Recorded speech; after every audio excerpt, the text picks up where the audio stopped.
Muy buenos días a todos los participantes. Les saludamos desde la Dirección de Infosalud, Dirección General de Telesalud, Referencia y Urgencia del Ministerio de Salud. Empezaremos la telecapacitación programada para el día de hoy, miércoles 26 de junio, con el tema Impacto del feminicidio en el Perú, a cargo de la doctora Vanessa Herrera López, especialista en psiquiatría de la Dirección General de Intervenciones Estratégicas en Salud Pública del Ministerio de Salud.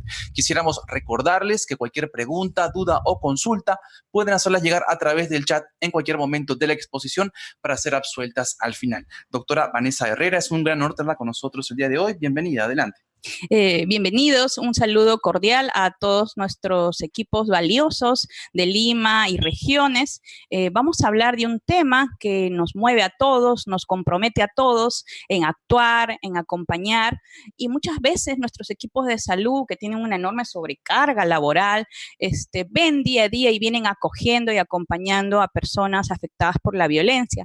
Pero esta forma extrema de violencia, como es el feminicidio, las tentativas de feminicidio o los casos con riesgo más grave, muchas veces tenemos angustia o desconocimiento de qué hacer o qué normativa actualmente vigente involucra al sector salud. Hoy día hablaremos de ello y también esperamos cálidamente desde nuestros equipos de la Dirección de Salud Mental todas las consultas, todas las preguntas que sean necesarias en cada uno de sus territorios. Entonces, empecemos. Todos los días, cada una de nosotras, cada uno de nosotros, nos despertamos con los periódicos, noticias en red, televisión, sobre un nuevo caso de feminicidio. Ya van más de 80 feminicidios, por ejemplo, en lo que va del año, superando los indicadores que va del año pasado hasta esa fecha, haciendo prever que probablemente superemos la tendencia de indicadores de feminicidio comparado al año pasado. Y en los últimos años esto ha ido incrementándose año a año. ¿Qué hacer ante ello? ¿Cómo nos sentimos como equipos de salud ante esta situación, ante esta coyuntura? Al menos cada uno de nosotros conocemos casos de personas en nuestros territorios, o tal vez nosotras hemos acompañado a esa familia, a las víctimas indirectas, hemos estado enlazando con todos los equipos intersectoriales para el levantamiento del cadáver y toda esta situación tan dolorosa para todos nosotros. Sin embargo, es necesario poner énfasis en la gravedad de esta situación y tener un espacio reflexivo y de capacitación continua ante esta situación para que auténticamente no se siga repitiendo y en caso que se dé, tengamos todas las competencias y capacidades para acompañar efectivamente y celeramente estos casos justamente. Recordemos que la violencia basada en género actualmente afecta a millones de personas en el mundo. Existen muchos aspectos a nivel comprensivo, desde los aspectos sociológicos, pero aspectos ligados a las normas sociales, tolerancia, a la cultura machista, donde se subordina o justifica que sea su objeto de poseso o de ataque o de control una mujer, llegando incluso a justificar la muerte. De fondo implica un alto sentido discriminatorio y de vejación hacia esa mujer. Actualmente en el Perú, cada mes 12 mujeres son víctimas de feminicidio. Y es un problema gravísimo de salud pública y que está afectando cada vez a nuestra salud integral, afecta a nuestra comunidad, afecta a nuestras redes comunitarias, afecta a todo el Estado peruano. Por eso el presidente de la República ha considerado impulsar, priorizar acciones en relación a ello. Y nuestro subsector salud tiene responsabilidades que garantizar para un adecuado acompañamiento clínico, del abordaje biopsicosocial en todo este proceso, desde la promoción, incluyendo la prevención, la atención, con todas las garantías prestacionales hasta las más especializadas, logrando una auténtica rehabilitación y recuperación integral. Entonces, muchos de nosotros, sin conocerlo, también tenemos estereotipos o rezagos de la cultura machista en mayor o menor medida. Y muchos de nosotros podemos tener en nuestras propias familias, en nuestro propio seno familiar, situaciones de tolerar a la violencia o minimizar esa situación o justificarlo. La primera invocación a esta parte de esta reflexión conjunta es que analicemos y deconstruyamos qué actitudes o rezagos machistas tenemos en nuestro día a día como operadores de salud. ¿De qué manera estamos actualmente incorporando el enfoque de género transversalmente día a día? Y de qué manera, si no lo estamos incorporando o desconocemos en ello, cómo estamos haciendo en cada red territorial para entrenarnos en relación a un adecuado abordaje de género y cómo abordar el cuidado integral a las mujeres víctimas de la violencia en general.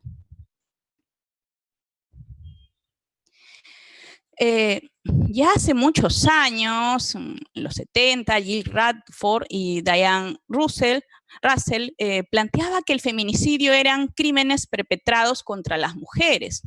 Definían como este asesinato misógino cometido por hombres y daban explicaciones como prácticas de control hacia las mujeres. Luego otra investigadora mexicana, Lagarde, planteaba que el feminicidio era esta culminación de una situación caracterizada lamentablemente por la violación reiterada y sistemática de los derechos humanos de las mujeres. Cada vez más hay una amplia investigación y análisis comprensivos y que un poco en esta primera parte de la exposición trataré de compartirles a fin de que conozcamos algunos de estos factores relacionados al feminicidio. Es importante recordar que en el marco de la normatividad vigente, en el protocolo de actuación para casos de feminicidio, tentativa de feminicidio y violencia de pareja de alto riesgo, que ha sido aprobado por decreto supremo por el Ministerio de la Mujer y Poblaciones Vulnerables, define claramente qué es un feminicidio, una tentativa de feminicidio y una violencia de pareja de alto riesgo para fines de Perú. Para Perú, entonces, el feminicidio son todos esos homicidios de mujeres, pero que se dan por razones de género. Esto se da efectivamente de la misma razón análoga en como un fenómeno social enraizado a las normas sociales y costumbres y la mentalidad de muchos de los agresores que justifican o minimizan la violencia en general a las mujeres. La tentativa es cuando este agresor básicamente llega a cabo el acto encaminado justamente a quitarle la vida a la mujer, pero de alguna manera felizmente no logra tal cometido porque la víctima ha sobrevivido a ese ataque. En general se da una violación severa a los derechos humanos en caso de violencia basada en género. Y hay situaciones de violencia que llamamos de alto riesgo, que puede ser de tipo psicológica, que es la más frecuente, física, o sexual o económico patrimonial, hacia una mujer por parte de su pareja, en todas las formas de vínculos de pareja, como puede ser conviviente, cónyuge, o también ex conviviente, ex cónyuge, o el que ha sido el padre de sus niñas o de sus niños, y que tal vez ya no vivan juntos incluso, pueden ser enamoradas, parejas sexuales, en fin, cualquier relación vincular o sentimental de la pareja, pero que ha dado alguna señal de alerta expresa, amenazando la vida, dando indicios de una alta probabilidad de un nuevo hecho de violencia que podría llegar a terminar en feminicidio. Muchas veces estos indicadores de alerta, nunca antes el agresor la ha golpeado físicamente, pero sí puede haber otros indicadores que en el acompañamiento día a día de los servicios de salud, al acompañar a la mujer que lleva a la niña, al niño al control de crecimiento y desarrollo, o acude tal vez a los servicios de salud sexual y reproductiva, o acude a un chequeo por una infección urinaria, o acude por cualquier control, identificamos algunos indicadores de esto en el vínculo de acompañamiento, tenemos que dar alerta lo antes posible. Miren ustedes, estos son los casos atendidos en el Ministerio de Salud en relación a trastornos mentales del comportamiento y que incluye el síndrome de violencia en el último decenio. Nuestro subsector salud, ustedes, nosotros, venimos acompañando a personas, grupo familiar, cada vez más detectando y dando la valoración y cuidado integral a personas afectadas por la violencia de género. Si ustedes pueden ver ahí, en el 2009, por ejemplo, atendíamos alrededor de 51.833 casos. Y al año pasado, según la data de nuestro ministerio, hemos atendido más de 101.000 casos, 592.000. Eso incluso considerando que existe un subregistro y existen algunos problemas en cuanto a jalar algunos códigos en algunas regiones, DIRIS o DIRESA.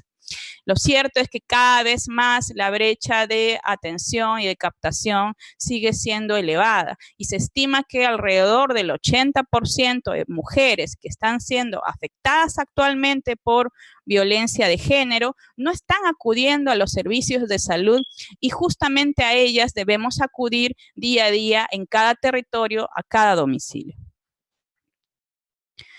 Si vemos las estadísticas del Ministerio de la Mujer a través del Observatorio Nacional de Violencia, podemos ver en general que los casos de feminicidio ocurren a lo largo y ancho de nuestro país.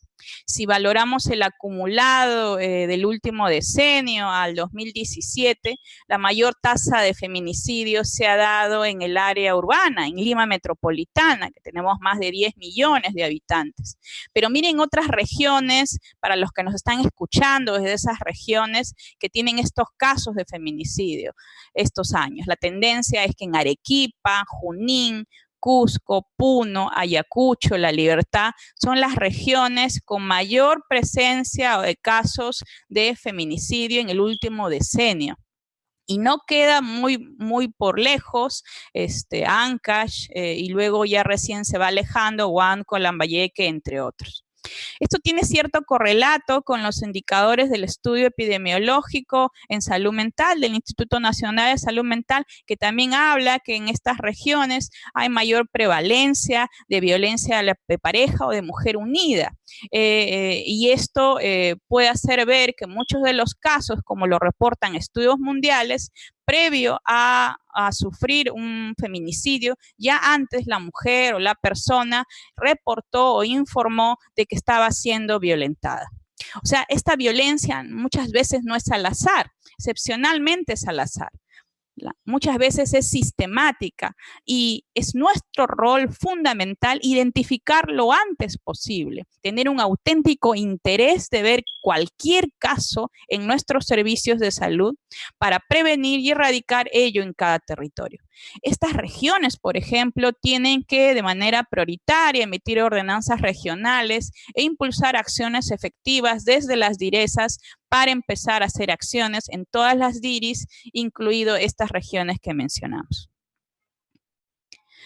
Si seguimos viendo los datos del Observatorio de Violencia en nuestro país, vemos que al año pasado, por ejemplo, la mayor cantidad de feminicidios se da en mujer adulta. El 88% se da en mujer adulta. Y esto alcanza un gran grupo de edad de personas que empezaron sus enamoramientos y que ahí empieza el proceso de violencia o tolerar la violencia y que luego acompañan la pareja y luego se separan. En ese proceso vital tan importante como son esos vínculos, el no identificar indicadores de alerta de vínculos emocionales patológicos, indicadores agresivos o tóxicos en la relación, va a repercutir probablemente en el mayor escalamiento y perpetuación del ciclo de la violencia. Pero el feminicidio no solo ocurre en las mujeres adultas, también se reporta un 9% en niñas y adolescentes y un 3% en personas mayores. Cuando vemos la data de qué casos específicos de víctimas de feminicidio se dieron según su vínculo relacional, veremos que efectivamente en la gran mayoría de casos ha sido la pareja, el esposo, el conviviente, la pareja sexual, aunque no hayan tenido hijos, o el enamorado, el novio que muchas veces ni siquiera ha tenido una pareja sexual, son los primeros que han dañado de esta manera tan severa. Pero también las exparejas, el ex esposo, ex conviviente, el ex enamorado o el progenitor y un hijo que no han vivido juntos, también está ello. Ya luego vienen las personas que están cercanas al grupo familiar, que pueden ser incluso padrastros, hermanos, en fin, después cercanos a los integrantes del grupo familiar. ¿Qué nos obliga desde aquí nada más a reflexionar cada uno de nosotros? En cada uno de nuestros centros de salud, recuerden que tenemos como función esencial implementar programas preventivos en salud integral, incluida en salud mental. En cuantos de nuestros territorios venimos implementando programas ligados a un enamoramiento saludable para acompañar a las personas que vienen desarrollando enamoramientos o un primer enamoramiento, por ejemplo, en etapa de vida adolescente. ¿Cuántos de nosotros venimos acompañando día a día desde la lógica de un mapeo geosanitario bien identificado según las familias de bajo, mediano o alto riesgo, cómo están dándose los vínculos saludables o no saludables en relación a esos vínculos de pareja? Nosotros conocemos bien nuestras comunidades y nuestro territorio y podemos ver cómo se desarrolla en su ciclo vital esa familia o esa relación de pareja. Y podemos hacer sesiones de acompañamiento, de consejería, para fortalecer esa convivencia saludable en una familia saludable que está en el marco de una comunidad saludable. Cuando no hacemos estas intervenciones potentemente desde nuestros establecimientos de salud, muchas veces podemos llegar a situaciones tan graves como estas que vemos. Para que se produzca un feminicidio es que se ha tolerado décadas en el imaginario colectivo, en los constructos mentales de esta persona como agresores, poder hacer esa implementación. Entonces, es importante que recordemos entonces que mirar el vínculo de pareja es esencial. Mirar a las exparejas también es esencial, ¿no? Acompañar un proceso saludable de separación también es esencial y también nos corresponde al sector salud mirar eso, porque la dimensión de la salud colectiva, la dimensión de la salud no solamente es la salud individual, implica necesariamente la salud relacional y la salud comunitaria. Si nosotros acompañamos a ese proceso como familia saludable, como en el marco de una vivienda saludable, podemos identificar indicadores de alerta que están afectando en todo este proceso y no seguir reportando estas estadísticas que pueden ser muy frías como una estadística más. Pero ¿qué podemos hacer desde nuestros territorios para hacer un cambio mirando al siguiente quinquenio? Entonces, como les decía, los agresores tienen más o menos correlatos con la misma edad que las parejas, ¿no? Más o menos 4 años más que la víctima o el victimario, ¿no? Si ustedes se dan cuenta en la gráfica, la gran mayoría se concentra en 25 a 34 años, o sea, son parejas jóvenes, probablemente primeras relaciones, pero también llama la atención parejas en la etapa de adolescencia. Se ha visto que si en los primeros enamoramientos existen indicadores de violencia y es tolerado, esto va a perpetuarse a lo largo del ciclo vital de todo el vínculo de pareja. Por eso es tan importante realizar intervenciones precoces para poder realizar y prevenir actos de violencia desde el enamoramiento.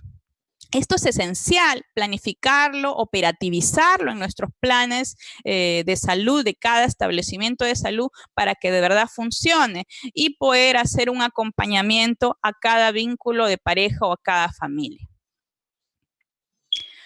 Muchas veces desconocemos como equipos de salud cuáles son nuestras responsabilidades para el cuidado integral a personas víctimas de la violencia basada en género. Nosotros que hemos podido acompañar a varios equipos valiosos interdisciplinarios de regiones a lo largo y ancho del país, muchos de ellos nos refieren efectivamente que tienen mucha angustia o tienen miedo de cómo abordar estos casos.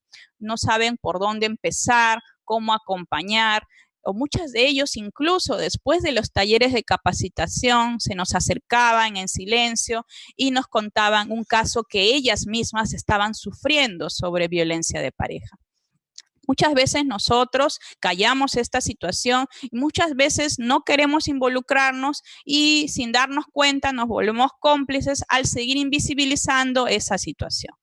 Dice claramente en la última modificatoria del reglamento de la ley 30364, aprobado este año en el artículo 76, que la atención que debemos brindar por parte de todos los establecimientos de salud para los casos de violencia basada en género se debe dar de forma obligatoria en todos los niveles de atención, tanto en régimen ambulatorio o de internamiento.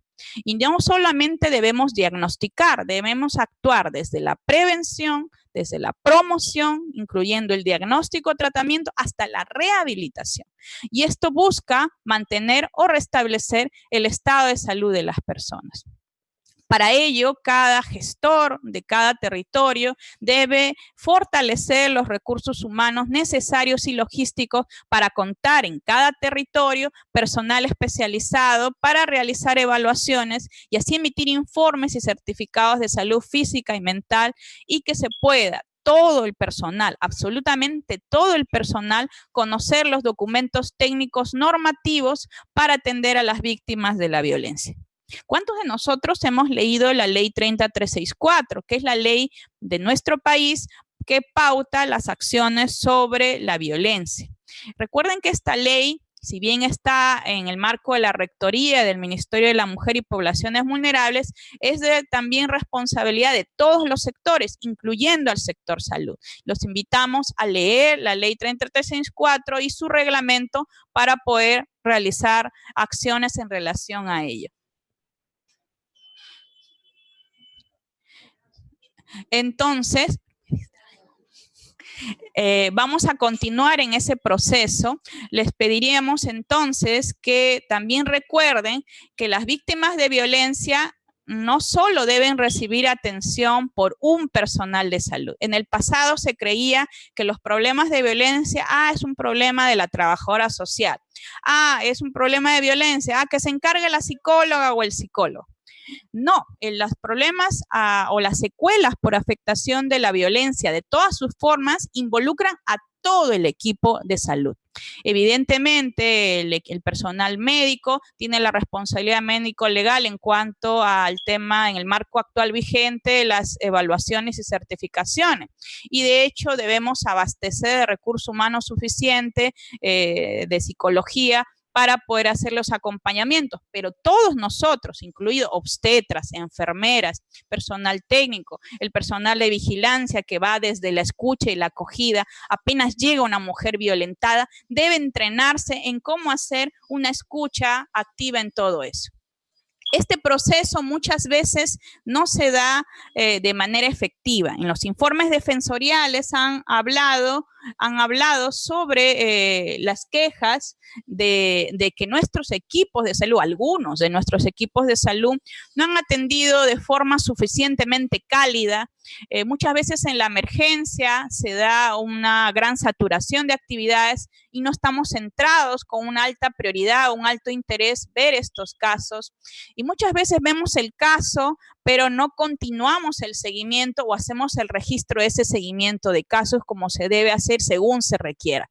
Para ello debemos hacer un análisis diagnóstico al día de hoy en cada territorio, cómo están haciendo sus protocolos de atención a fin de reducir las consecuencias de la violencia perpetrada. Recuerden que todo ello está muy consignado en el artículo 76 de la modificatoria del reglamento de la ley 30364.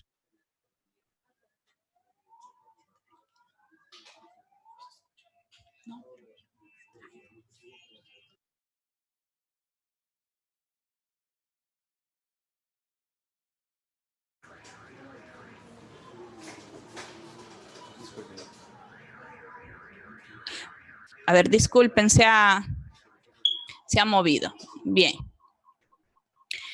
Entonces, les decía también que las víctimas tienen que ser derecho atendidas con celeridad y recibir los certificados. Existen muchas observaciones o quejas en relación a constatar los actos constitutivos de violencia y no se da de forma celera. Muchos equipos de salud todavía creen que solo lo debe dar el Instituto de Medicina Legal, pero lo cierto es que si se dispone que se haga un certificado, un informe psicológico, médico, debe darse de manera oportuna. Muchas veces en los casos de tentativa de feminicidio o en las reparaciones por las víctimas indirectas por feminicidio, se le va a pedir el juez que haga informe al inicio del proceso terapéutico, del proceso de valoración y también al cierre de las intervenciones para dar cuenta de la recuperación integral.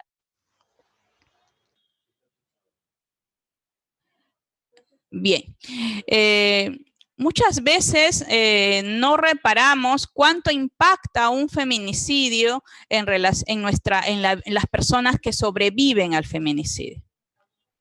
Las personas que sobreviven al feminicidio, según diversos estudios, incluida una revisión sistemática, tienen un notable impacto. Tomaré como ejemplo a las hijas o hijos de víctimas de feminicidio.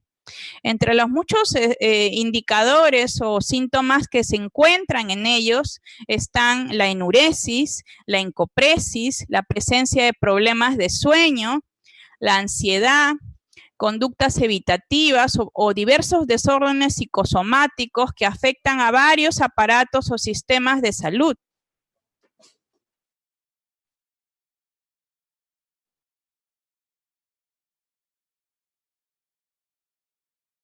Asimismo, presentan flashback, disociación, agresividad. Muchos de ellos tienen emociones negativas o conductas autodestructivas, hiperactividad y un bajo rendimiento académico.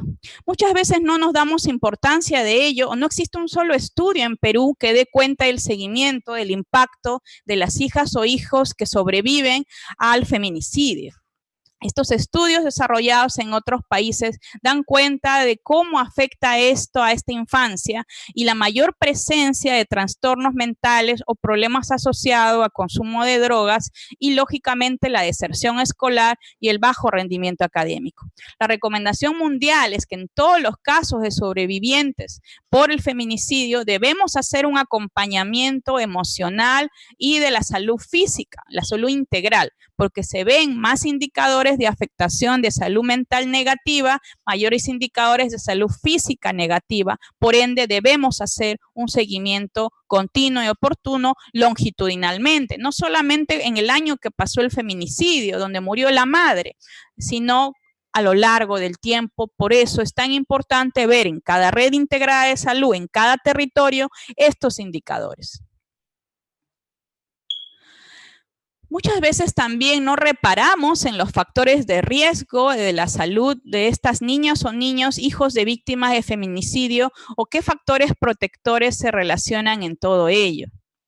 Lo cierto es que existen factores de riesgos asociados hacia antes del evento traumático, que es el feminicidio, peri al trauma y post-trauma, asociado a un mayor o menor impacto para las personas que sobreviven al feminicidio. Así, por ejemplo, si una persona ya antes del feminicidio ya había indicadores de una familia disfuncional, donde ya los padres o uno de los padres, ¿no?, el agresor o la propia madre, sufría de un abuso de sustancias, hay mayor riesgo que el niño tenga un mayor impacto en la salud negativa. Asimismo, si había estresores económicos o mayores afectación en cuanto a los determinantes sociales, probablemente impacte más en todo ello. En cambio, si por ejemplo nosotros intervenimos lo más tempranamente o hacemos una intervención precoz psicológicamente en estos niños, apenas se dio lamentablemente la situación de feminicidio, es un factor protector para la salud integral de ese niño, según esta revisión sistemática. Entonces, en general también, si ofrecemos servicios de ayuda rápidamente, que incluya acompañamiento social, soporte efectivo, soporte financiero, para asegurar todas las redes de soporte social en ese caso específico, es un factor protector también potente para disminuir el impacto en la salud negativa de esa niña, de ese niño o adolescente. Muchas veces no reparamos en ello y asumimos que esto es lógico, pero en realidad existe evidencia felizmente potente y nos corresponde a nosotros hacer las intervenciones oportunas para ello. Entonces, en general, si nosotros permitimos acompañar en este duelo de manera saludable, permitir que la familia, el grupo familiar, los niños, permitan expresar su dolor, ¿no? Acompañar en el duelo, hacer los rituales respectivos ante esta pérdida tan significativa, que es un evento traumático notable, hacer los rituales respectivos, todo eso de una u otra manera van a contribuir a que cierre con menos dolor y acompañar emocionalmente un proceso tan difícil. Entonces, vamos ahora en base a este preámbulo, un poco comentarles algunos aspectos que se enfatiza desde la actualización del protocolo de abordaje de feminicidio, tentativa de feminicidio y valoración del riesgo grave de violencia según la normatividad vigente en el Decreto Supremo del Ministerio de la Mujer con alcance a nuestro subsector MINSA. Les presento, esta es la actualización del protocolo interinstitucional que ha sido aprobado mediante Decreto Supremo 06-2015 el MIM y que ha sido actualizado el año pasado en junio. Todos nosotros, es de obligatorio conocimiento para todos los operadores de salud en los diferentes niveles de atención, conocer ad integrum este protocolo interinstitucional. En un solo clic lo pueden descargar en las páginas web, ¿no? Vamos un poco a resumir los aspectos más relevantes del alcance a nuestro sector. Recuerden que ante todo caso de feminicidio, tentativa de feminicidio y violencia de pareja de alto riesgo, debemos siempre articular una intervención interinstitucional. El problema de la violencia no solo es de salud, es un problema que alcanza a todos los actores del Estado peruano y debemos asegurar una atención articulada, eficaz e integral y debe ser lo más oportuna posible, ya dada el daño, lamentablemente, para que no se dé un escalamiento en el daño y recordar que existen estándares internacionales de derechos humanos de respeto que debemos también considerar siempre. Entonces, en este protocolo se plantean los lineamientos claros para la intervención en todos los sectores. Yo enfatizaré lo que nos toca a nosotros como operadores de salud. Recuerden que también todos nosotros, incluidos salud, tenemos que buscar facilitar el acceso a la justicia, porque una familia que no logra alcanzar la justicia va a afectar irremediablemente a su salud mental, a su salud física, porque es un tema no resuelto, algo que daña crónicamente, que genera agotamiento en ir una y otra vez a trámites legales, que el agresor siga libre y seguir acompañando emocionalmente y físicamente es necesario también por nuestros equipos de salud. Siempre debemos asegurar la protección social y el abordaje centrado en las redes comunitarias. Para ello no tiene que haber solamente un profesional dedicado a eso. Puede haber, si es que hubiera en algunos centros de salud o regiones, trabajadores sociales en buena hora, pero sabemos que no existen recursos humanos suficientes y todos los equipos de salud podemos desarrollar actividades para enlazar con las redes comunitarias de nuestro territorio. Asimismo, debemos hacer la valoración de cada caso, de cada miembro de la familia de víctimas directas e indirectas, categorizar y gestionar el riesgo para activar nuestros planes de seguridad. Entonces, ¿a qué llamamos a las víctimas directas? Son las mujeres justamente víctimas de feminicidio o de tentativa de feminicidio o las que son sujetas de violencia de pareja de alto riesgo. Pero también existen víctimas indirectas que, como ya les había ido comentando, también afectan a su salud integral. Las niñas, los niños, los adolescentes que dependían de la víctima son un grupo altamente vulnerable y de riesgo. Si la persona, por ejemplo, cuidaba a mamá o una persona adulta mayor, también va a afectar a su salud integral. Si la persona tenía una persona con discapacidad física, mental, intelectual y dependía de la víctima, al no estar ella como cuidadora, va a afectarse también esa familia. Si tal vez habían hijos mayores que estaban cursando estudios y dependían económicamente de la madre asesinada, también va a afectar su calidad de vida, afectar la continuidad de sus estudios. Hay personas mayores también dependientes en general de la víctima que muchas veces se afectan severamente ante la pérdida de una hija en estas situaciones que siempre debemos acompañar. Uno de los principios que se requiere en todos los equipos de salud es que observemos la situación siempre mirando las necesidades sentidas de cada caso. Todos nosotros debemos hacer un plan individualizado y una intervención o acompañamiento psicosocial centrado en cada caso, en cada persona, en cada familia, con la pertinencia cultural respectiva y considerando estos afrontes de derechos y de género que les hemos mencionado. El alto interés de esta población vulnerable implica mirar a las personas, no hacer un acto procedimental meramente rutinario. Y el observar implica vincularse de persona a persona. Nosotros como personas que atendemos personas, tenemos que observar auténticamente. ¿Eso qué quiere decir? Mostrar auténtico interés ante una situación tan dolorosa como el daño de una pérdida significativa de un feminicidio o que alguien sobreviva después de lanzarse de un 5º piso para escapar del agresor, pero luego tener 7 intervenciones quirúrgicas, estar en el hospital por meses porque es lo que le toca y tener que hacer exámenes una y otra vez, procedimientos, más exámenes, vivir en el hospital. Todo eso es altamente doloroso para la persona en sí que sobrevivió como para el grupo familiar que lo acompañase. Todos nosotros entonces debemos tener como premisa centrarnos en las necesidades auténticas de esa persona. Debemos siempre actuar en ese proceso, no solamente registrar los datos de manera mecánica, implica que hagamos un plan de intervención efectiva a corto, mediano y plazo. Estos planes siempre deben ser individualizados y siempre deben ser de alcance individual, familiar y qué acciones a nivel colectivo o comunitarias vamos a realizar en ello. Entonces, ¿qué tenemos que hacer siempre? Acompañar.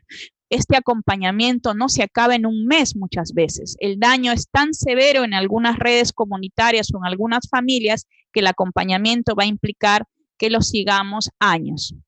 Para eso se recomienda tener registros paralelos de estos casos, ver los indicadores de alerta, hacer seguimiento, hacer indicadores de cribado para ver mayor impacto y todo eso se debe hacer de forma continua. Miren ustedes, este es uno de nuestros equipos de salud del Centro de Salud Mental Comunitario de Juliaca y del Centro de Emergencia Mujer de Juliaca. Ellos están yendo a acompañar emocionalmente a la familia después de un feminicidio que ocurrió no hace mucho allá en Puno. Entonces se dan cuenta, el estar ahí con ellos, el escuchar sus necesidades, el escuchar que ellos desean que estemos ahí en el proceso de duelo, el escuchar sus emociones, sus pensamientos, ver qué necesidades tienen en su red de protección social, ver qué necesidades tienen esos niños, esas niñas, va a ser esencial para seguir avanzando. Esto está pasando día a día y cada uno de ustedes sabe de qué acciones viene realizando ante estos casos y que cada vez más se están lamentablemente presentando. Felicitar a estos equipos públicamente porque ellos, miren, están caminando kilómetros de kilómetros para llegar a la misma casita donde han decidido, según su cultura, según sus costumbres, hacer el cierre ante una pérdida después de un feminicidio.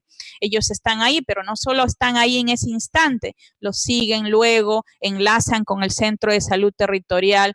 Todos los actores del directorio se reúnen a través de un encuentro para planificar acciones conjuntas y no revictimizar a las personas sobrevivientes de este caso. Recuerden que ante un caso de feminicidio, tentativa de feminicidio, no estamos solas, no estamos solos. El equipo de salud es parte de este proceso.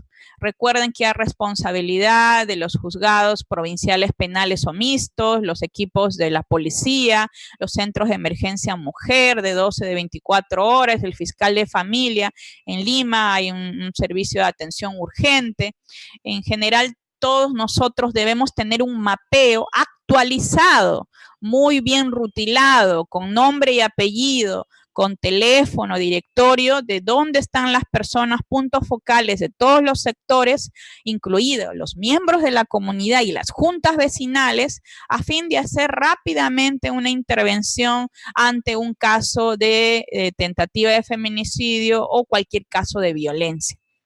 Si logramos hacer eso, y más aún nos reunimos y activamos los comités territoriales para trabajar multisectorialmente, vamos a poder hacer acciones no solamente ya de daño, de control del daño, sino más preventivas y de intervención aún más oportuna. Quisiera mencionar, ya acá nos falta poco en este proceso, algunas consideraciones textuales que dice esta actualización en el caso de abordaje de feminicidio. Los jefes de establecimiento, los directores deben, en caso de las niñas o niños o adolescentes que han sobrevivido al tema del feminicidio de la madre, deben asegurar que tengan justamente el seguro integral de salud, la afiliación totalmente gratuita y que se brinden en el establecimiento de salud todas las prestaciones de salud general integrales, tanto las de la salud física como de la salud psicológica. En este proceso, debemos acompañar en esa recuperación. Muchas veces estas personas que viven en situación de mucha pobreza, vulnerabilidad, no tienen ni siquiera los papeles al día. Muchas veces los niños han estado en un contexto de violencia tan severa que han estado en situación de maltrato infantil y no tienen ni DNI. No tienen, por ende, una afiliación al SIS. Nosotros rápidamente tenemos que hacer la afiliación temporal al SIS y brindar todas las prestaciones, evitando cualquier trámite engorroso, que ya bastante sufrimiento tiene esta familia, como incrementar estos trámites. Asimismo, es necesario que recuerden que tanto el jefe del establecimiento, el director, debe informar oportunamente, según lo solicite la Fiscalía Penal o mixta, todas las acciones realizadas a favor de estas niñas, niños y adolescentes. En algunos casos, las niñas no tienen un lugar donde vivir. Entonces, se debe enlazar con los dispositivos residenciales de cada territorio. En algunos casos habrá un CAR del Ministerio de la Mujer a fin de que pueda dar acogida a este niño que no tiene techo, que no tiene residencia donde quedarse. En caso que se desplace a un centro residencial, un albergue o algún tipo de espacio residencial disponible en el territorio por religión o ONGs, debemos seguir haciendo el acompañamiento desde salud, no abandonar el caso, seguir haciendo las visitas domiciliarias integrales periódicas y acompañar donde sea otro proceso. Las personas mayores también pueden estar muy afectadas después de esta situación. Debemos acompañarlas y garantizar también la atención integral especializada. Recuerden que esta atención integral no solo es de la salud física. Muchas veces nos concentramos en las dolencias físicas, pero no miramos la salud mental de la afectación de todo ello.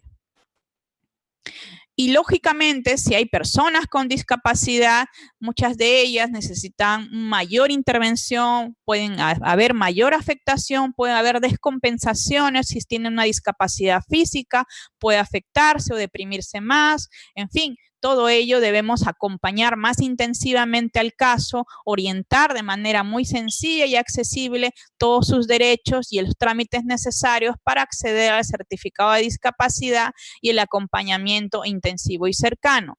Si requieren certificados de discapacidad a solicitud de la víctima en general, siempre deben ser gratuitos emitidamente.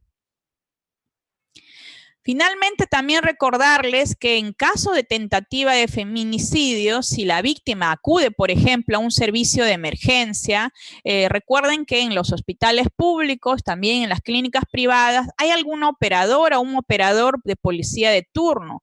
Y esta persona es la que debe actuar de oficio para dar cuenta de la denuncia ante este caso, ¿no? Y hacer las indagaciones respectivas en relación por el motivo de ingreso y el hecho violento por el que llega al hospital, a la emergencia hospitalaria. Este personal debe ser entrenado para una acogida y un acompañamiento cálido también, ¿no? Y es responsabilidad del equipo gestor hospitalario hacer todo ello.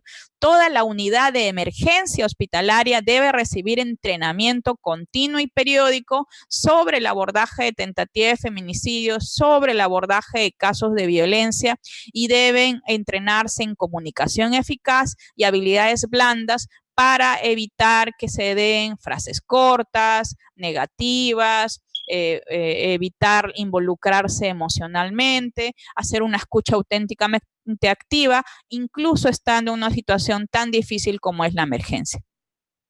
Si no hubiera un operador policial, como puede pasar en algunos hospitales públicos, el responsable del establecimiento de la atención es el que debe comunicar a la comisaría de la comunidad. También puede ser que la víctima en una tentativa de feminicidio vaya cercanamente a un centro de salud, en una región, en un territorio específico. Todo centro de salud, sabemos, debemos dar la atención de emergencia. Y si requiere hacer la atención de salud según la complejidad y derivarlo lo antes posible al hospital más cercano. Les comento el caso de no hace mucho que vimos de una tentativa de feminicidio. Lo vieron en un centro de salud, lo vieron en el hospital, pero demoraron días, casi semanas, hasta derivarlo al otro hospital de mayor complejidad. Y así estuvo rogando para que servicios hospitalarios los puedan acoger. Hay informes de la Defensoría, informes desde Contraloría que observan esta situación. Dice claramente en la última modificatoria de la ley 30364 en su reglamento y en el protocolo de actuación conjunta, Centro de Emergencia Mujer y establecimientos de salud, que deben haber los cupos hospitalarios mínimamente disponibles para resolver los casos de valoración de riesgo grave. Para ello tenemos que entender que esta es una situación que pone en riesgo la vida de la persona y tenemos que asegurar la mayor resolución en la mayor complejidad para evitar mayor daño. Recuerden todos ustedes que ya en el 2017 existe la resolución ministerial 070-2017 del MINSA. ¿Cuántos de ustedes han leído la guía técnica para la atención de salud mental a mujeres en situación de violencia ocasionada por la pareja o expareja? En otra sesión hemos hablado ampliamente sobre esta guía técnica. Yo los invito nuevamente a leerla porque es totalmente vigente y es la guía disponible a fin de mejorar las prestaciones en salud mental a las mujeres ocasionadas por la pareja o expareja.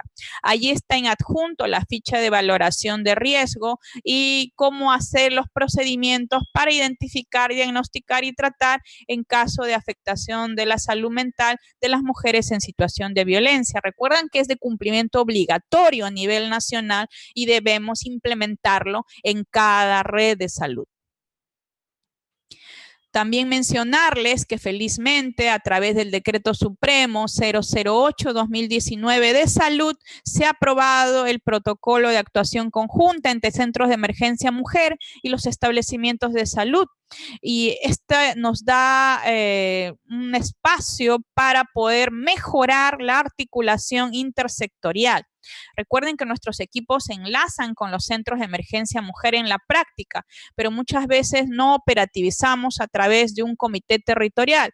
Este decreto supremo dispone que debemos implementar un comité territorial como una unidad funcional a fin de acompañar los casos en la valoración de riesgo, con énfasis en los casos de valoración de riesgo grave, y debe emitirse una resolución directoral en cada equipo de gestión para dar cuenta de esta implementación. Este año vamos a empezar un proceso de implementación a lo largo de todas las redes de salud a nivel nacional y esto está en el marco del Plan de Acción Conjunta para prevenir la violencia contra las mujeres y brindar protección y atención a las víctimas de la violencia. Finalmente, mencionarles que ya también se ha aprobado la nueva ley de salud mental. La nueva ley de salud mental también garantiza el acceso a servicios que incluyen los problemas psicosociales, como es los de violencia, siempre centrado en un enfoque de derechos humanos, equidad de género, interculturalidad e inclusión social. Se está implementando esto y todo ello se da en el marco de una atención de salud integral y comunitaria. Y esto es un eje estratégico fundamental. Si nosotros incorporamos nuestros desempeño mirando a un modelo auténticamente comunitario, centrándonos auténticamente en las necesidades de las mujeres víctimas de la violencia y su comunidad, probablemente podamos tener mejores resultados y sea menor el impacto en la salud negativa de nuestra población. Todos nosotras podemos acompañarnos a lo largo del tiempo para que no nos afecte tanto esta situación. Se vienen implementando en algunas regiones grupos de ayuda mutua. Según la guía técnica pauta que debemos implementar grupos de ayuda mutua para acompañar a las personas víctimas de violencia de género. Muy bien, recuerden, queridos colegas, queridas colegas, la violencia basada en género mata. A las sobrevivientes, bueno, las mata en general porque frena lamentablemente todo el proyecto vital. Pero felizmente la violencia contra la mujer es prevenible y es tarea de cada una de nosotras, cada uno de nosotros, priorizarla, visibilizarla, actuar ahora. Muchas gracias. Muchísimas gracias y felicitaciones a la doctora Vanessa Herrera López, especialista en psiquiatría de la Dirección de Salud Mental de la Dirección General de Intervenciones Estratégicas en Salud Pública del Ministerio de Salud.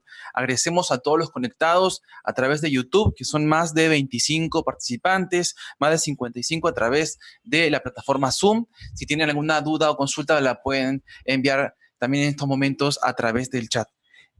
Doctora, muchísimas gracias. Importantísima esta telecapacitación, importantísimo lo que nos ha dicho sobre que tenemos la ley 3364, el reglamento, el protocolo de actuación. Agradecemos a todos los participantes en estos momentos que están sensibilizados y que van a compartir entonces estas telecapacitaciones en el canal de Telesalud Minsa en YouTube. Nos han preguntado, doctora, tenemos algunas participaciones también de nuestros participantes. Bien, nos dicen así, en un enfoque biopsicosocial, ¿qué es lo que como ministerios debemos hacer para atender el impacto de esta violencia? Excelente pregunta. ¿Desde dónde? Sí, por favor nos indica entonces desde dónde nos ha enviado la pregunta, por favor. Bien, entonces, recuerden ustedes que estamos en el marco del modelo del MAIS y que existe un plan nacional de fortalecimiento de servicios de salud mental, que en general todas las redes integrales de salud, en todas las valoraciones integrales, debemos tener una mirada biopsicosocial. ¿Qué implica ello? Tradicionalmente los paradigmas anteriores se centraba en un enfoque sintomático en función a la demanda, por ejemplo, que acuden. Así, por ejemplo, una persona viene para control de crecimiento y desarrollo y yo solamente veo lo biológico y lo peso y lo tallo. Viene un control prenatal, veo la altura uterina y punto. Eso sería, llamémosle así, la dimensión más biológica. Pero no vemos si esa gestante está angustiada, tiene un rostro de angustia. ¿Qué podemos sospechar? Es una gestante adolescente que tal vez no tiene un embarazo no deseado. ¿Y qué más podemos explorar si vemos la dimensión social? Que esa persona vive en una pobreza extrema, que la pareja adolescente también llega borracho todos los fines de semana, que la agrede, que le echa la culpa de por qué se embarazó, que la amenaza y toda esta situación. Si viéramos solo el enfoque biomédico o el enfoque somático, llamémosle así, en un paradigma tradicional, solo veríamos altura uterina y san se acabó. En el modelo biopsicosocial, y más allá incluso hablamos de lo espiritual, deberíamos ver en un continuo de su curso de vida, acompañar mirando siempre estos tres ejes. Si miráramos esos tres ejes, probablemente identificaríamos no solo una infección urinaria en una gestante, sino identificaríamos que es una mujer gestante adolescente que tiene muchos factores de riesgo, que tiene factores perpetuadores de la violencia, que no estamos actuando, detectando el problema de violencia de pareja y que tiene una situación de vulnerabilidad y que requiere protección social y un plan de seguridad para actuar. Entonces, este modelo nos ayudaría justamente en comprender ello. Importantísimo, doctora. Muchísimas gracias. Nos preguntan, ¿qué profesional de la salud es el que debe identificar elementos de alto riesgo que no se observen a simple vista, como son los moretones u otras representaciones físicas? Excelente pregunta. Desde algún lugar de nuestro querido Perú, agradecemos al Hospital de Cangallo, a los centros de salud mental comunitario, a los equipos de las diferentes regiones que están siendo conectados. Miren, según las evidencias mundiales, todo el equipo de salud debemos entrenarnos para detectar los signos de alerta. Muchos de estos casos de agresión, incluso la persona vigilante del centro de salud se dio cuenta que la persona estaba angustiada, estaba llorando o que tenía un moretón, estando en sala de espera. Si esa persona está entrenada, podría acoger a esa persona y conducirla rápidamente a un espacio de acogida y enlazar rápidamente con la enfermera, con el equipo de triaje, de acogida, para poder hacer una intervención oportuna. Tal vez esa adolescente está angustiada en sala de espera y podemos sospechar que una y otra vez va al servicio de salud sexual y reproductiva y la obstetra puede darse cuenta que esta persona está sufriendo de violencia por su primer enamorado. Tal vez en el servicio de emergencia llega un caso flagrante de abuso sexual y que la ginecobstetra tiene que acoger y atender, pero no solo ella ha intervenido, tiene que enlazar con la psicóloga del hospital, tiene que enlazar con la trabajadora social, tiene que enlazar con el médico de guardia. Todos, la operadora administrativa del CIS tiene que ser cálida porque es un caso severo de un abuso sexual. O sea, todos nosotros, equipos de salud, equipos administrativos, tenemos que recibir entrenamiento para abordar estos casos. Muchísimas gracias, doctora. Muy, muy importante. Bien, continuamos con las preguntas. Nos dicen, si hace referencia a protocolos de atención, nos preguntan si existe alguna batería de pruebas psicométricas para identificar que la persona está en riesgo de ser víctima de feminicidio.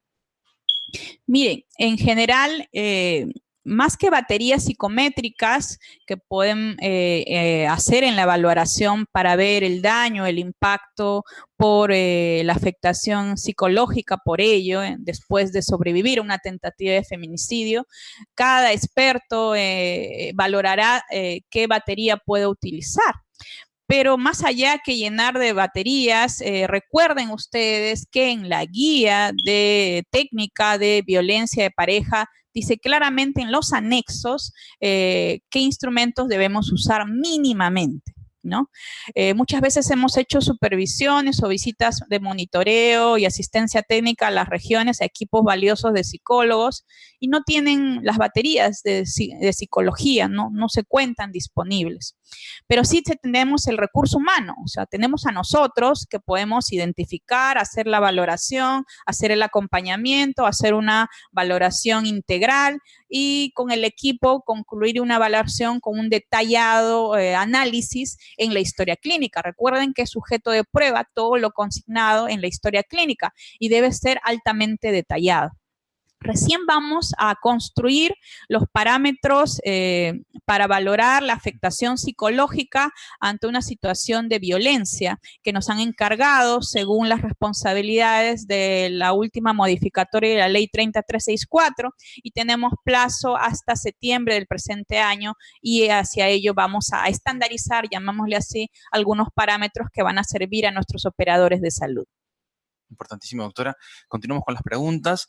Nos dicen, ¿los centros de emergencia mujer realizan evaluaciones de daño psíquico solo en casos de violencia familiar o también pueden realizar las evaluaciones de violencia de género y su población objetivo es las mujeres o también lo pueden realizar a varones?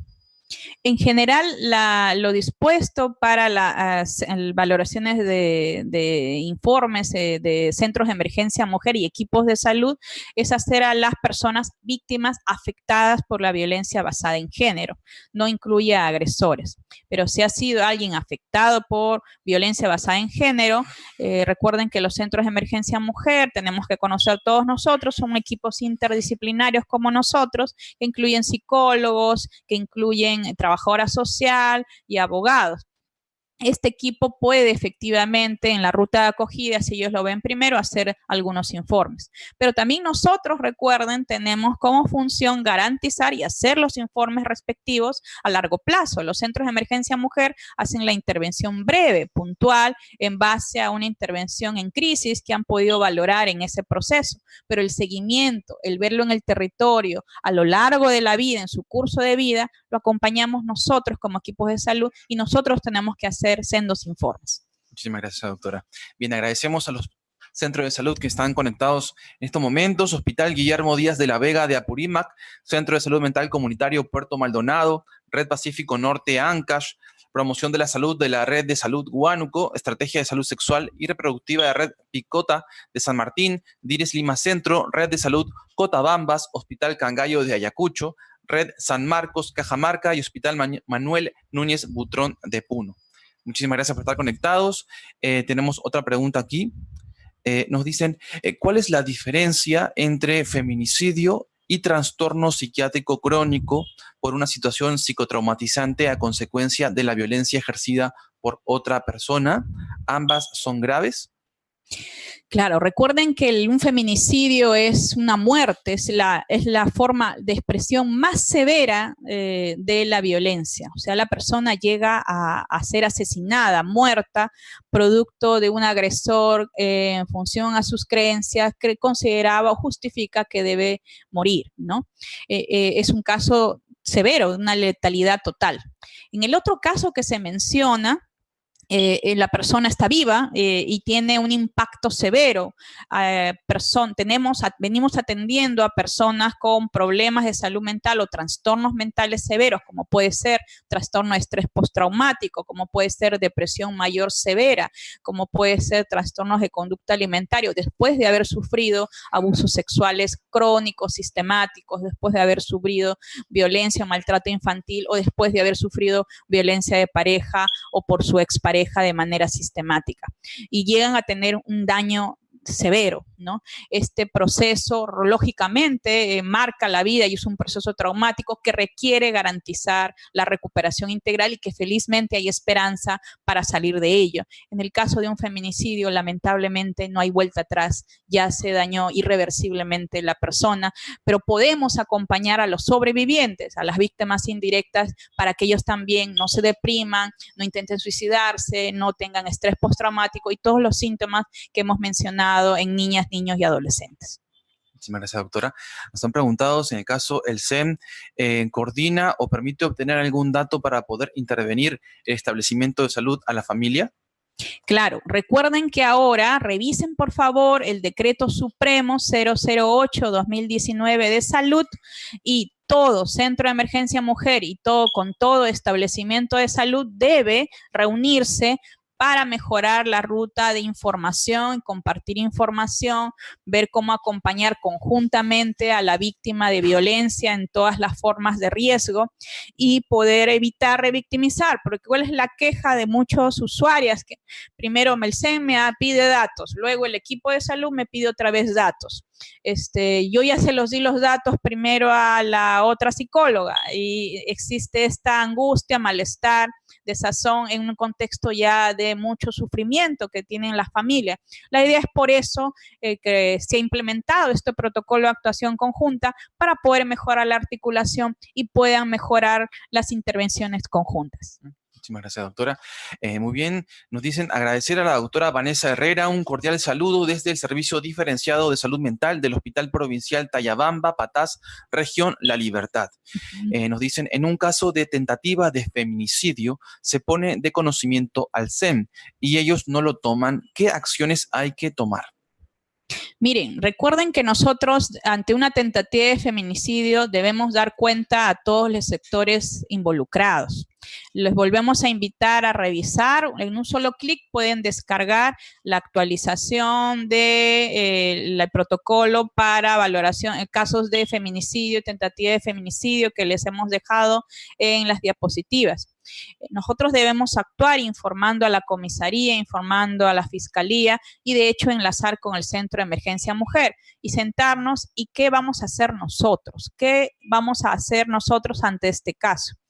Primero, identificar la afectación del grupo familiar, si hay sobrevivientes, hay víctimas indirectas en este caso, cuántas víctimas directas si es que identifican un caso de feminicidio. Si es una tentativa de feminicidio, probablemente la persona va a requerir una serie de intervenciones en su salud física, quirúrgicas, intervenciones en salud sexual y reproductiva, va a requerir un acompañamiento continuo en la protección social, va a requerir un acompañamiento emocional, intervenciones psicológicas muy cercanas, semanales, va a requerir, si tienen niñas, niños o otro miembro de población vulnerable, que lo visitemos a domicilio consensuando ello, seguir el caso. Todas esas intervenciones las tiene que hacer salud, no las debe delegar a otro sector. En el pasado, efectivamente, creíamos que eso lo tenía que hacer el Centro de Emergencia Mujer, como que en algunos casos lo hacen, pero lo indicado ahora es que quien debe garantizar el cuidado integral a lo largo del tiempo en cada territorio es el sector salud, que lo debe hacer de mejor manera conjuntamente con el Centro de Emergencia Mujer, dado que pueden hacer sinergia. Si hay, por ejemplo, un asesor legal en el Centro de Emergencia Mujer y es necesario asegurar el acceso a justicia ante un daño tan severo como la tentativa de feminicidio, que va a generar un estrés crónico y lo sabemos, pues tenemos que enlazar con este abogado del SEM. Si tenemos una psicóloga en el SEM, podemos ver cómo nos organizamos para hacer la visita domiciliaria integral conjunta, por ejemplo. Si hay una trabajadora social que ya avanzó en un mapeo de redes sociales, con nuestra trabajadora social del hospital de Patás podríamos enlazar cómo articulamos. Obligatoriamente, una vez al mes debemos reunirnos los equipos especializados que ven casos de violencia de los hospitales, de centros de salud mental comunitarios, centros materno-infantiles o del territorio, con los equipos de Centro de Emergencia Mujer. A partir del mes de julio vamos a ir región por región para empezar el proceso de implementación del protocolo de actuación conjunta, pero qué importante que mencionen estos casos que es necesario seguir interviniendo. Excelente, doctora, muchísimas gracias. Nos dicen felicitaciones por la excelente exposición. Para contar con una información cercana a la realidad, ¿se cuenta con alguna ficha de vigilancia epidemiológica actualizada? Miren, tenemos la ficha de vigilancia epidemiológica en relación a violencia, pero no tenemos, tenemos a través del observatorio del Ministerio de la Mujer, que tiene la rectoría en todo el componente de afectación de la violencia basada en género. Existe un observatorio y existe un registro que consolida la información de toda la afectación en casos de feminicidio. Ustedes pueden ingresar en un solo clic a este observatorio de violencia y poder ver las tasas actualizadas de todos los años del último decenio y todo el perfil demográfico y cómo se está dando en su región.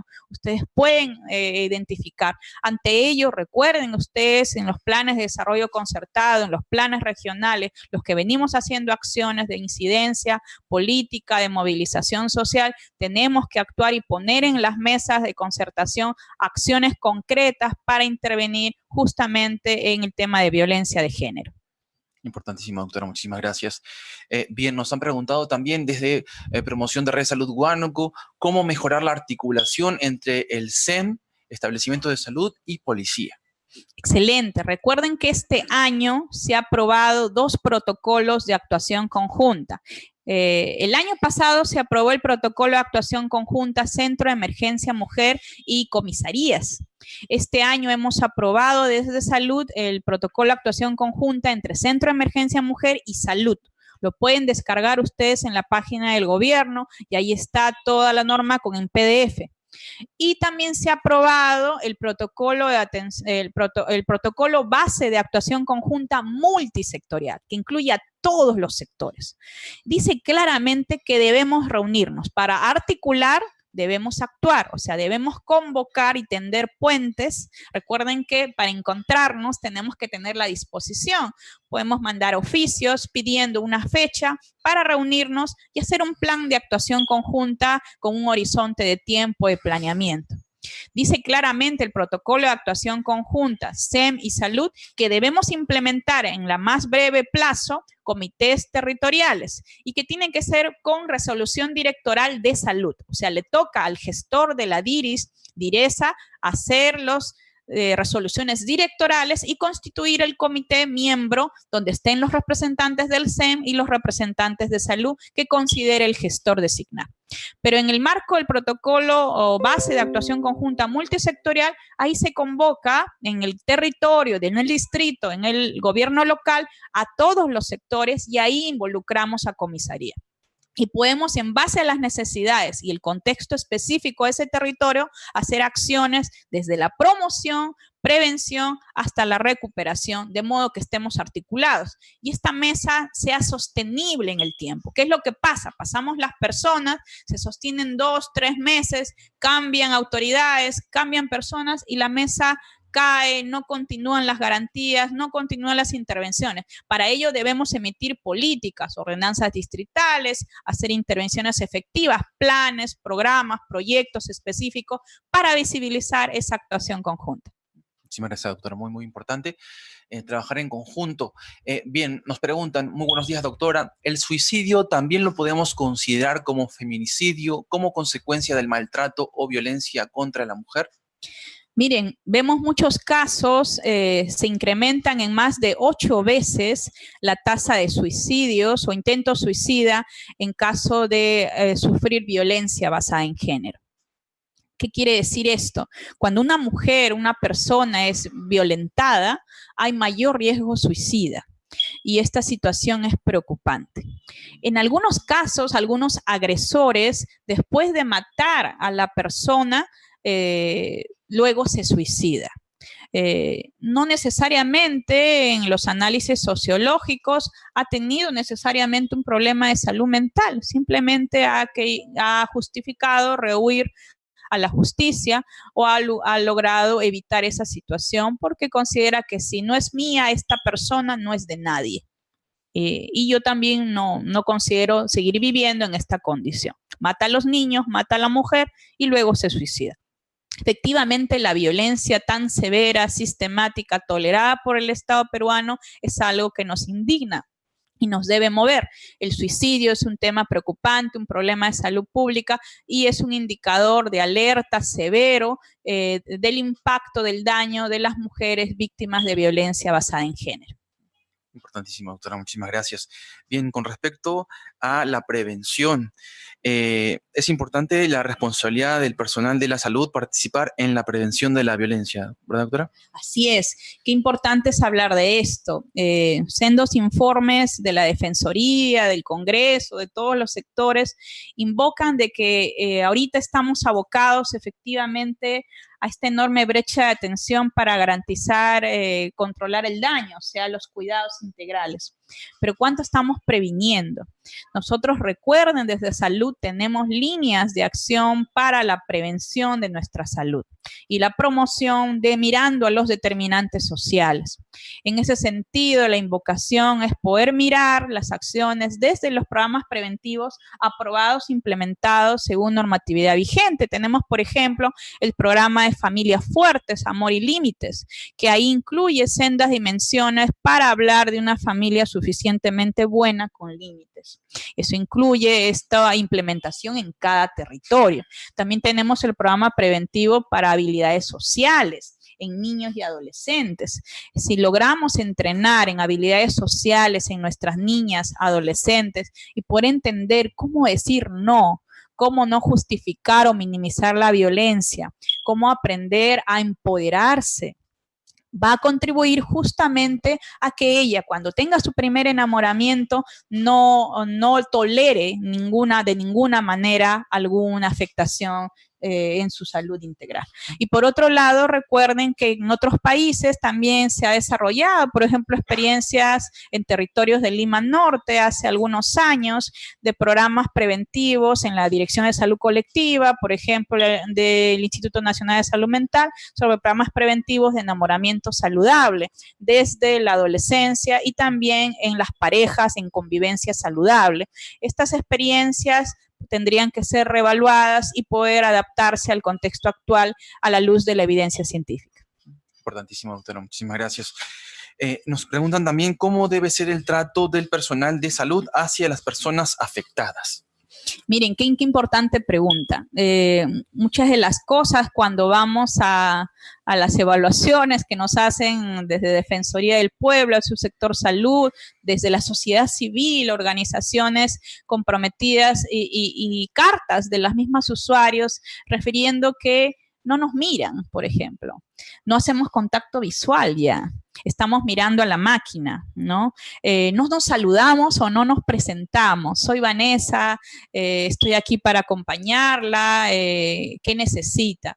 Muchas veces apuramos la entrevista y a pesar de que esto es difícil, pero en todo caso de violencia no podemos apurar la entrevista, implica que los gestores con la debida antelación dispongan de la infraestructura necesaria y los espacios necesarios y los recursos humanos entrenados y suficientes para poder implementar ello. Recuerden que las personas que acogemos a otras personas nos agotamos profesionalmente.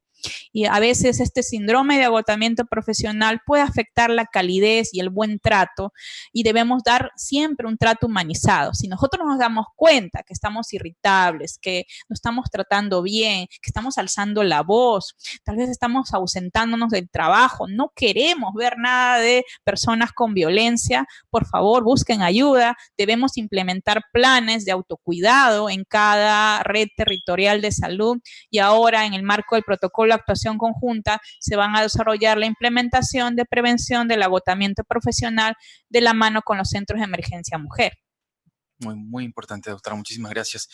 Bien, recordarles a todos los participantes que nos preguntan sobre la ponencia. Va a estar colgada de inmediato en el canal de Telesalud Minsa, donde podrán visualizarla nuevamente. Doctora Vanessa Herrera López, especialista en psiquiatría de la Dirección de Salud Mental, de la Dirección General de Intervenciones Estratégicas en Salud Pública del Ministerio de Salud. Agradecerle y felicitarla por esta excelente y muy importante exposición. ¿Algunas recomendaciones finales sobre este tema tan importante? Algunas recomendaciones finales, por favor, pedirles a cada uno de nosotros, todos somos responsables y todas podemos comprometernos en actuar para prevenir la violencia. Todos debemos leer las guías disponibles en nuestro país y la Ley 3364, que es el marco normativo vigente actual. Y les invito a reflexionar sobre su práctica cotidiana. Si hay algo que no sabemos, nos ponemos a su disposición para acompañar los casos que vienen realizando desde la Dirección de Salud Mental y poder escucharlos activamente. Tienen nuestros correos que ahí se han dejado y la idea es poder resolver juntos y poder erradicar la violencia en nuestro país. Es tarea de todos. Excelente. Doctora Vanessa Herrera, un gran aplauso para usted. Muchísimas gracias. Gracias. Muchísimas gracias a todos los participantes. Recordarles que quedará en Telesalud Minsa del canal de YouTube. Y a continuación continuamos con el tema hidrocefalia a cargo del Instituto Nacional de Salud del Niño. Los esperamos. Muchísimas gracias.